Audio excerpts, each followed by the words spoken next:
таму денеска сум дојден повеќе да ги слушнам вашите коментари, проблеми и врз база на тоа да градиме некакви политики кои што таквите проблеми би можеле да ги решат. Проблеми има многу во економијата и секогаш ќе има.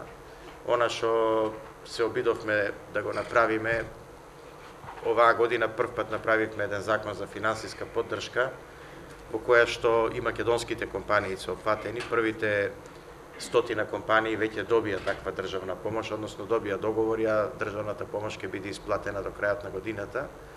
И тука има неколку кавадаречки компании, меѓутоа она што е важно и кое што другата година ќе биде уште појако, односно повеќе средства детерминирани за таа работа, тоа ќе биде во фондот за, сега малци има лошо име, иновативност и технолошки развој, па кога ќе кажеме иновативност, мислиме дека треба тука некои иновации да се направат кои што ќе осменат светот. Не се мисли на тоа, значи повеќе јас би ставил приоритет на технолошки развој, каде што сите компании кои што ги задоволуваат критериумите кои што се таму кажани, може да добијат сериозни средства за подобрување на нивната технологија. Значи идејата е која? Идејата е дека компаниите у Македонија, ако сакаат да бидат конкурентни и да растат, мора да имаат да бидат конкурентни и надвор од Македонија, не само во Македонија.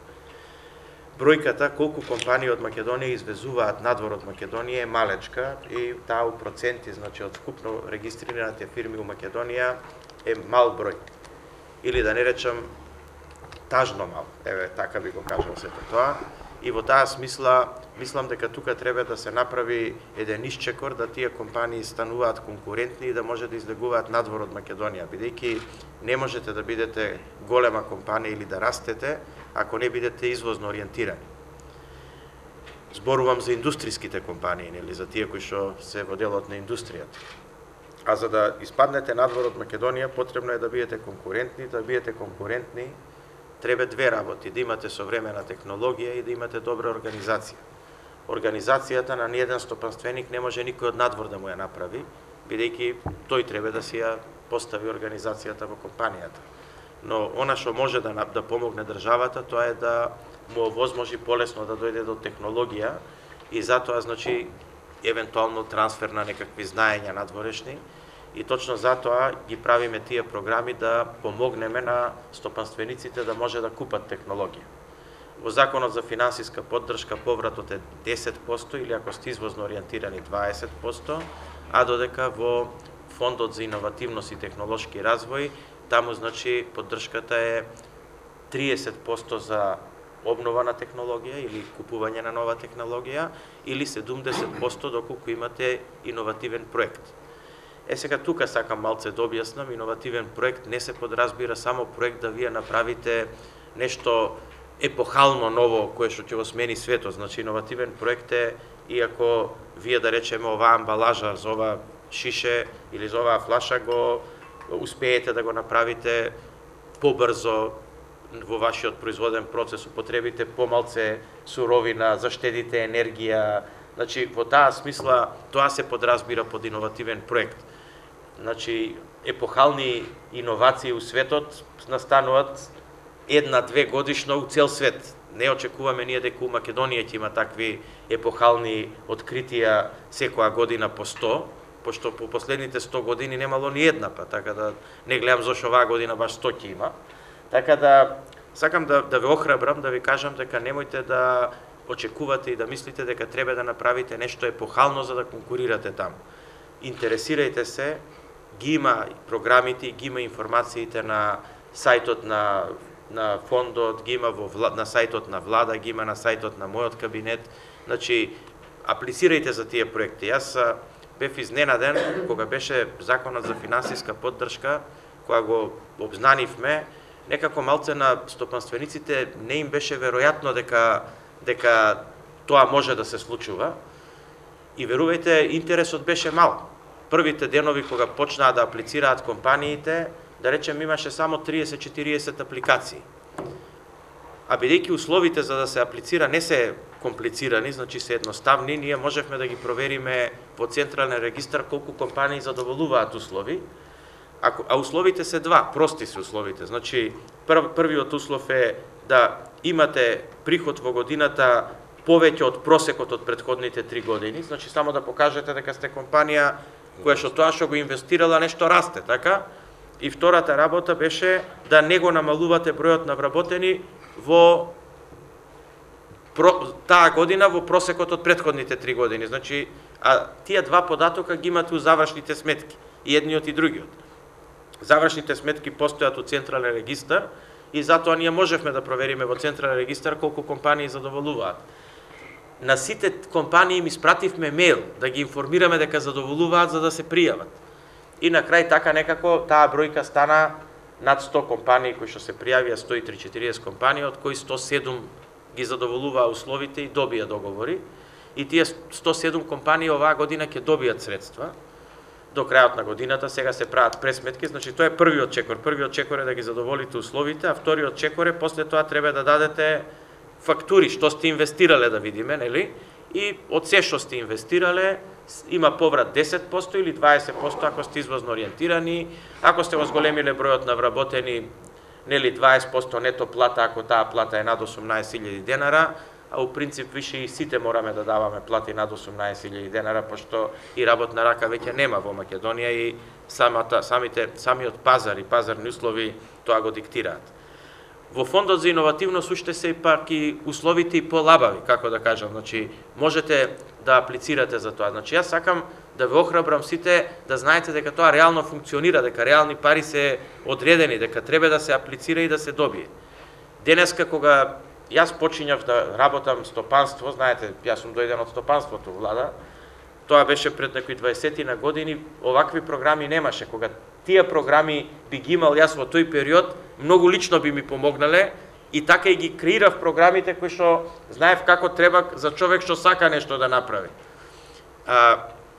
Така да тоа е едната група на работи што ги правиме. Чисто за ваша информација, оваа година во Фондот за иновативност имавме пари од Светска банка, значи тоа беше кредит.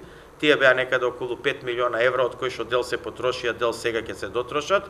И јас од програмата за финансиска поддршка префрлив 3 милиона евра, значи со тие пари, со тој некаков буџет од 7-8 милиона евра, 10 беше програмата, меѓутоа таа нема да се реализира цела во оваа година, се префрла дел во другата година, 7-8 оваа година и уште некои од прилика околу 15 милиона евра кои што се реализираа во договориве за финансиска поддршка и преку Агенцијата за вработување оние кои што беа вработени, значи тоа беа некои 30 милиона евра кои што оваа година ќе бидат поделени на компаниите.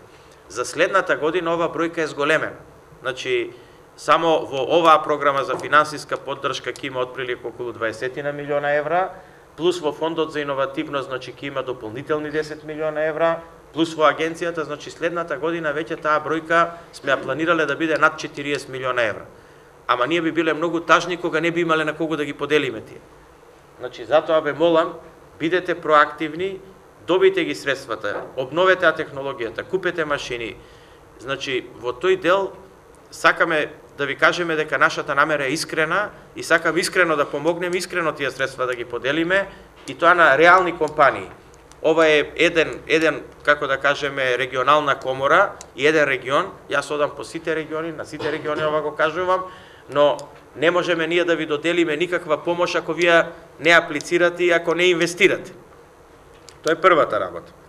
Втората работа сакам да ве информирам дека заедно и со председателот на Стопанската комора почнавме една иницијатива преку Министерството за информатичко општество и може би тука да дадете придонес, а тоа е да се обидеме да административниве бариери ги срушиме некако у државава, што тешко оди. Морам да ви кажам, многу тешко оди, искрено тешко оди.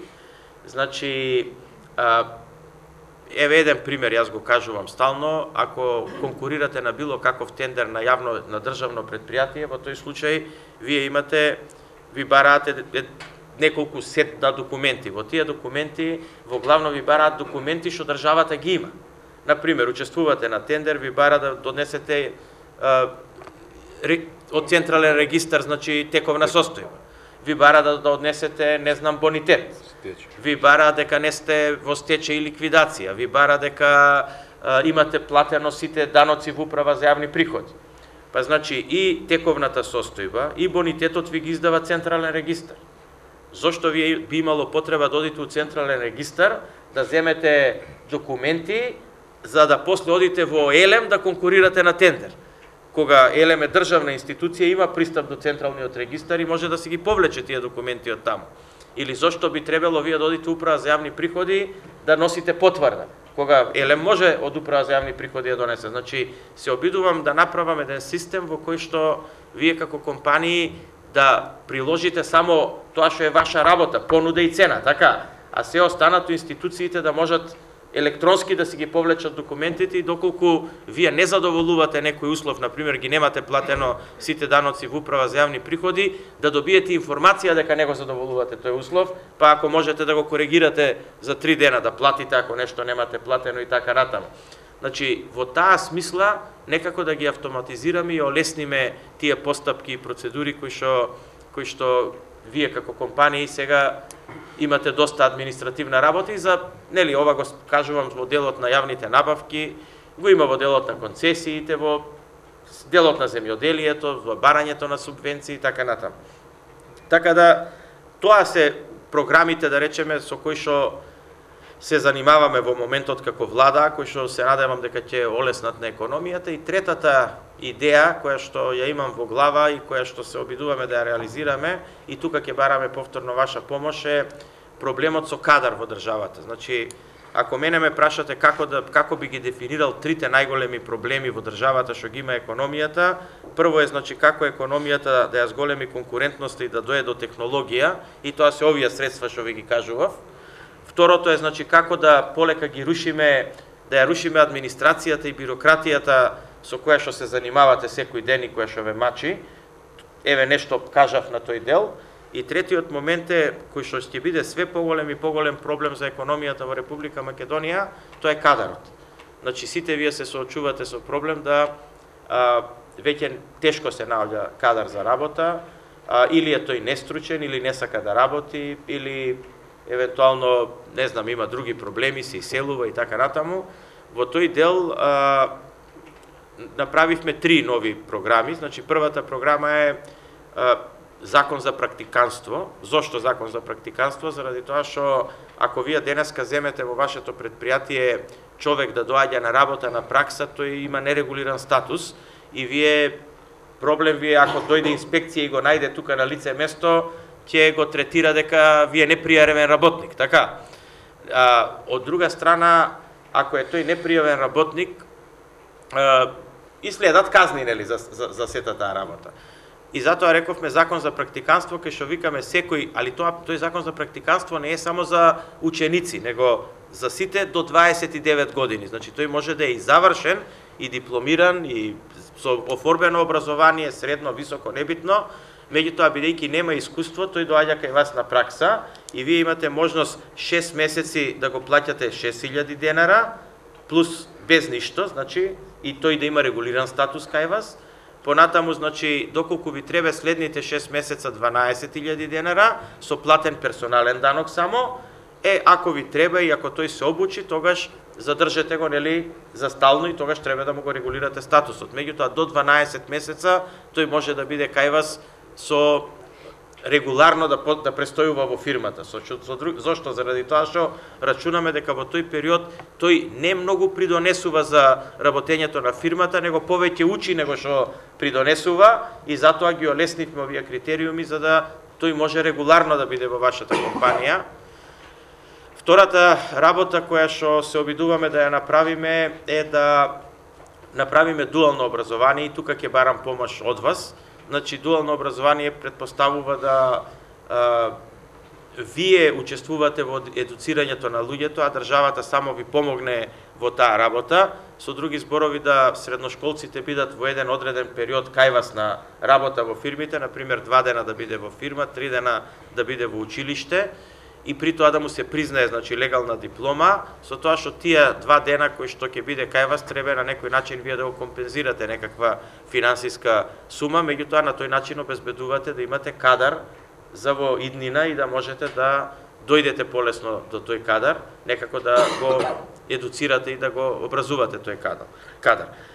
Со такви мерки се обидуваме значи да направиме некаков помак и последното значи што сакам да го направиме и тоа не е промовирано, додека ова со дуалното образование и законот за практиканство е веќе на некој начин и промовирано. Последното е да направиме брза активна мерка за вработување, а таа е од една страна во секоја општина да излистаме кои се невработени и кои реално бараат работа, а од друга страна значи да видиме стопанството, и тука е вашиот удел, значи што реално има потреба од каков кадар. Например, вие имате да речеме наставници по географија, кои што шанса нема да добијат работно место како наставник по географија, бидејќи да речеме во една општина има 30 такви, а има 2 училишта кај што веќе има наставници и такво работно место не се отвара.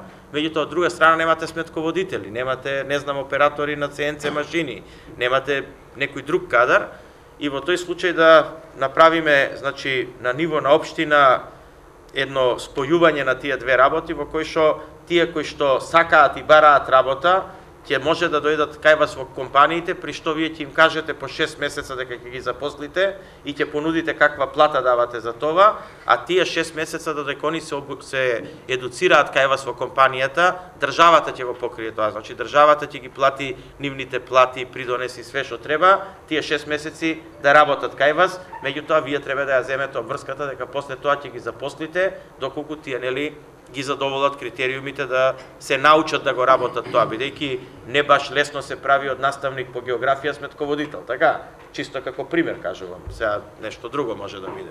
Така да, значи, со други зборови, со тие такви брзи мерки, ние ќе се обидеме да ви помогнеме некако да дојдете до кадара, да државата во тој дел ви биде партнер. Државата прв пат оваа година одреди над милиарда денара, значи сериозни средства за овакви активни мерки за вработување, а следната година сега буџетот ќе испадне, таа бројка ќе биде изголемена.